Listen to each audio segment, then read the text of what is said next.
Serialda bosh qahramoni aybsiz yemagan somsasiga pul to'ladi deyilib. Sizda ham shunaqa hodisalar bo'lganmi hayotingizda? Mani deb boshqasi yemagan somsasiga pul to'lagani bo'lib qolgan bir marta. Ayb sizda bo'lgan.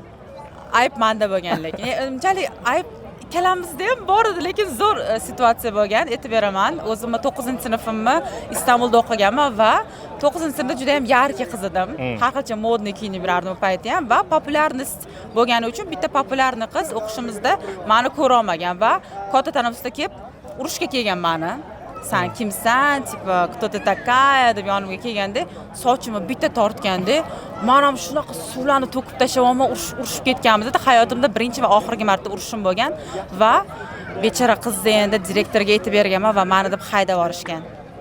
O'sha urushganingiz uchunmi? Da, endi meni urushga ham mendan ham endi birimizdan tayoq ham yedik va ko'p jabrlangan. Siz ham ketgansiz, faqat umi? Yo'q, faqat u ketgan. Podstavani yomoni bo'libdi. Podstava qilganman, shunaqa.